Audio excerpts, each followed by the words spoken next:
अब हम लोग जो नेक्स्ट टॉपिक हम लोग पढ़ने वाले थे that is called as reflective light and incident light. तो क्या होता है, ध्यान से देखना। हम लोगों ने ये बात अंडरस्टैंड की है कि फोटोग्राफी में हम लोग लाइट को कैप्चर करते हैं, करेक्ट। लेकिन जो लाइट आपके पास आपके कैमरा में रिकॉर्ड होता है वो लाइट कौन से टाइप का होता है? It can be an artificial light, it can be a natural light. दो लाइट्स हो सकते हैं। आर्टिफिशियल में सब कुछ आ गया, जो भी आपके बल्ब से, ट्यूबलाइट से, फ्लैशेस से सब आ गए। नेचुरल लाइट में क्या आ सकता है? नेचुरल लाइट में आपका सन आ गया। साइमल्टेनियसली मून भी कैलकुलेट कर सकते हो, बट अगेन मून जो है वो सन का ही रिफ्लेक्शन है, बट वो भी नेचुरल की जगह पे आप कैलकुलेट कर सकते हो। तो ये चीज़ देखना, ओके। ये आपको दिखाई दे रहा है स्लाइड। अब क्या होता है कि जो भी नेचर है, मतलब जो भी नेचुरल सोर्स है लाइट का, वो लाइट का सोर्स अर्थ पे इक्वली गिरता है। तो जैसे अगर कोई लाइट यहाँ पर सब्जेक्ट के ऊपर डायरेक्टली अगर गिर रहा होगा तो उसको हम लोग क्या बोलते हैं? Incident light. उसको क्या बोलेंगे? Incident light. Incident light. और वो जो लाइट है वो जो सब्जेक्ट के ऊपर पड़ के आपके कैमरा के अंदर जो ब्रेकआउट होगा उसको हम लोग क्या बोलेंगे? Reflective light. तो कैमरा जो है वो कैमरा हमेशा रिफ्लेक्टिव लाइट कैप्चर करता है, इंसिडेंट लाइट कैप्चर नहीं करता। जैसे अभी ये जो कैमरा है, ये कैमरा क्या कर रहा है, वहाँ पर ऊपर लाइट है, वो लाइट मेरे चेहरे पे पड़ रही है और वो लाइट यहाँ से ट्रांसफर होके इस कैमरा में रिकॉर्ड हो रही है, करेक्ट। तो अगर आप मुझे डायरेक्टली देखते हो, आप अगर मेरे सामने होते हो और अगर मुझे देख रहे होते तो आपको तो मुझे डायरेक्ट दिखाई दे रहा हूँ, तो हम जो देखते हैं वो इंसिडेंट लाइट को देखते हैं। लेकिन जब कैमरा की मैं बात करता हूँ तो camera always captures the reflective light, the light which is falling on the subject, and that light is getting reflected from your subject, and that light will get transfer to your camera. ये जो process है, इस process को हम लोग light transfer बोलते हैं। मतलब यहाँ पर एक्चुअल में आपका जो लाइट है वो आपके कैमरा के अंदर रिकॉर्ड होने वाला है, ठीक है। यहाँ तक आपको किसी को डाउट है? राइट। तो अभी मुझे बताइए कि जो एक्सपोजर मीटर हमने कैमरा में देखा था, देयर वॉज वन सर्टन और लाइंस ऐसे कुछ होते थे, वहाँ पे जीरो होता था, प्लस के साइन होते थे, माइनस के साइन होते थे, राइट। तो वो बैलेंस जो एग्जैक्टली तो वो जो मीटर है, वो मीटर कौन से लाइट को इंडिकेट कराता है? मुझे कौन से लाइट को दिखाता है वो मीटर? सेंसर पे जो पड़ रही है। सेंसर पे पड़ रही, लेकिन रिफ्लेक्टिव लाइट को ना दिखाता है या आपको इंसिडेंट लाइट? कौन से लाइट वो तो दिखाता होगा? अच्छा, रिफ्लेक्टिव लाइट। क्योंकि जो भी कैमरा में रिकॉर्ड होता है वो तो रिफ्लेक्टिव लाइट है ना, अभी हमने अंडरस्टैंड किया, करेक्ट। तो रिफ्लेक्टिव लाइट जो है वो तो आपके ना कैमरा में रिकॉर्ड होने वाला है, जो भी सब्जेक्ट के ऊपर फॉल करके आ रहा है वो। तो हमेशा ध्यान में रखना, आपका एक्सपोजर मीटर जो कैमरा के अंदर शो करता है ना, वो हमेशा रिफ्लेक्टिव लाइट शो करता है, ठीक है। और कैमरा को अगर मुझे इंसिडेंट लाइट की रीडिंग अगर चाहिए तो एक ऐसा डिवाइस होता है जिसको बोलते हैं लाइट मीटर। ये जो डिवाइस है, ये डिवाइस हमको ये इंडिकेट करता है कि जो सब्जेक्ट है उस सब्जेक्ट पे जो लाइट फॉल हो रहा है उस लाइट की इंटेंसिटी कितनी है। जैसे अलेक्स आपके पास वो गोडॉस का लाइट है, करेक्ट।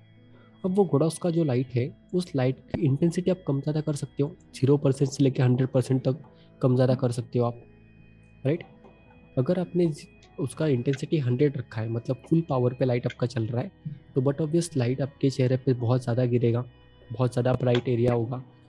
लेकिन वो फोटोग्राफी के लैंग्वेज में कितना है, लाइक लाइट एग्जैक्टली जो ग्लो करता है वो क्या करता है, तो वो लुमिनेंस क्रिएट करता है हमारे एटमॉस्फेयर में। तो वो जो लाइट है उसको रिकॉर्ड करने के लिए ये एक डिवाइस होता है जिसको हम लोग लाइट मीटर बोलते हैं, ठीक है। अब ये जो डिवाइस है, ये डिवाइस क्या करता है? ये डिवाइस आप यहाँ पे देख रहे हो, यहाँ पर एक छोटी सी प्यारी सी बच्ची है, तो इस बच्ची के चेहरे के आसपास वो जो मीटर है उसने पकड़ा है।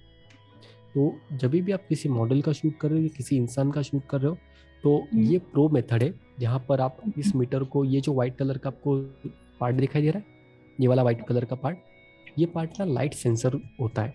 तो ये पार्ट क्या अंडरस्टैंड करेगा कि उस पर्सन के ऊपर जो भी लाइट की फॉल हो रही है, it can be an artificial light, it can be your natural light, उस लाइट की इंटेंसिटी जो होगी, वो लाइट की इंटेंसिटी कितनी होगी, तो वो आपको यहाँ पर आप देख पा रहे हो। अगर इसको मैं थोड़ा और जूम करता हूँ तो इसमें ना आपको क्या करना होता है, मैं आपको सिंपल बता दूंगा। यहाँ पर आप आईएसओ पहले सेट करोगे, ओके। आईएसओ अपने 100 जो भी आपको शूट कर रहे हो वो आप सेट कर देते हो वहाँ पर आईएसओ में, मान लीजिए मुझे 100 पे शूट करना है, जैसे मैं आप लोगों को बताया था। उसके बाद वहाँ पर आप शटर स्पीड जो है वो शटर स्पीड डिसाइड कर दोगे कि शटर स्पीड आपने कैमरा की कितनी रखनी है। आप 1/100 पे शूट करना चाहते हो, 1/50 पे शूट करना चाहते हो, 1/125 पे शूट करना चाहते हो, आप वो सेट कर दोगे। उसके बाद यहाँ पर ऊपर ना आपको ये दो स्लाइड दिखाई देते हैं, जिसको फ्लैश और इंसिडेंट लाइट दिखाई दे रहा है। यहाँ पर दिख रहा है आपको डे लाइट और एक फ्लैश का साइन है। तो ये जो डे लाइट है, अगर आप सनलाइट में वो रीडिंग ले रहे हो तो आप वहाँ पे डे लाइट रखोगे। अगर आप फ्लैश लाइट का रीडिंग अगर ले रहे हो तो वहाँ पर वो फ्लैश का मोड सिलेक्ट करोगे। मतलब स्टूडियो में तो हमारे पास फ्लैश लाइट होते हैं ना, तो आप फ्लैश का सिलेक्ट करोगे। उसके बाद में आप यहाँ पर शटर स्पीड आपने डिसाइड कर दिया, आईएसओ डिसाइड कर दिया। अब वो लाइट आप फ्लैश जो है वो उसको फायर करोगे, या फिर अगर सनलाइट है तो वो सनलाइट में आपको यहाँ पर अपर्चर वैल्यू दिखाई देगा। एफ नंबर दिखाई दे रहा है, ये एफ नंबर यहाँ पर। तो कैमरा क्या करेगा, कैमरा जो है वो आपको अपर्चर का वैल्यू देगा कि इस लाइटिंग सिचुएशन में ये जो लाइट का इंटेंसिटी है, इस इंटेंसिटी में आपको जो अपर्चर है वो 16 होना चाहिए, 13 होना चाहिए, 8 होना चाहिए, जो भी होगा। तो ये जो लाइट मीटर है ना, ये लाइट मीटर हम लोग जब स्टूडियो पे शूट करते हैं, या फिर अगर मैं प्रो लेवल पे शूट करने के लिए कोशिश करता हूँ, तो उस वक्त मुझे ज़रूरी है अंडरस्टैंड करने के लिए, क्योंकि वहाँ पर आप एग्जैक्ट जो सेटिंग है वो आपकी कैमरा को अप्लाई कर सकते हो। वो आपका जो इमेज है वो प्रॉपर एक्सपोज इमेज होगा, वो ज़्यादा ब्राइट नहीं होगा, ज़्यादा डार्क नहीं होगा। ठीक है, तो ये होता है लाइट मीटर। ये लाइट मीटर किस लाइट को कैप्चर करता है, इंसिडेंट लाइट को। ये जो लाइट मीटर है ये इंसिडेंट लाइट को कैप्चर करता है। हमारे कैमरा में जो मीटर होता है वो जो मैंने आपको बताया था ना, स्केल होती है जहाँ पर 0 1 2 3 होता है और यहाँ पर -1 2 3 होता है। वो जो पार्ट है वो रिफ्लेक्टिव लाइट मीटर होता है। तो दो टाइप के लाइट मीटर होते हैं। यस निधि बोलिए। सर अगर ये इंसिडेंट लाइट को कैप्चर कर रहा है तो वो हमारे कैमरा में तो इंसिडेंट लाइट होगी नहीं कैप्चर, वो तो रिफ्लेक्टिव होगा। नहीं, तो इंसिडेंट लाइट उससे आपके हमें पता कैमरा चल में, क्या रहा है? देखिए अब आप जो रिफ्लेक्टिव लाइट आपके कैमरा पे फॉल होके आ रहा है, जैसे यहाँ पर अगर आप देखोगे तो ये इंसिडेंट लाइट है, इस लाइट इस पर्सन के ऊपर गिर गया, करेक्ट। अब ये जो लाइट है ये लाइट फॉल होके आपके कैमरा में आ रहा है, कैमरा में रिकॉर्ड हो रहा है। तो आप जो वो रिफ्लेक्टिव लाइट की रीडिंग लेते हैं हम लोग, वो रिफ्लेक्टिव लाइट की रीडिंग जो है वो आपको इंडिकेटर बताती है कि मेरा इमेज जो है वो ज़्यादा होने वाला है या कम होने वाला है, मतलब आपका इमेज ब्राइट होगा या डार्क होगा। यहाँ तक सिंपल अंडरस्टैंडिंग है। ये मीटर की ज़रूरत क्या है, ये जो मीटर है ना इसकी ज़रूरत क्या है। तो फॉर एग्जांपल आप मुझे बताइए कि अगर मैंने ISO 100 रखना है, ठीक है, ISO मैंने 100 रखा है, उसके बाद मुझे अपर्चर चाहिए F8 पे मुझे अगर शूट करना है, ओके। उसके बाद अगर मुझे शटर स्पीड चाहिए 1/25, 1/125 के शटर स्पीड चाहिए। तो तीनों चीज़ें मैंने अंडरस्टैंड कर ली कि ये सारी सेटिंग्स के साथ में मुझे किसी पर्सन का फोटो क्लिक करना है। अब वहाँ पर ये दिक्कत आएगी कि मैंने अपर्चर 8 रखा है, मैंने ISO 100 रखा है, शटर स्पीड भी 1/125 रखी है, लेकिन जो मेरी सराउंडिंग है, जो सब्जेक्ट है, जो पर्सन है, उसके पास उतनी लाइट अवेलेबल है क्या, नहीं है।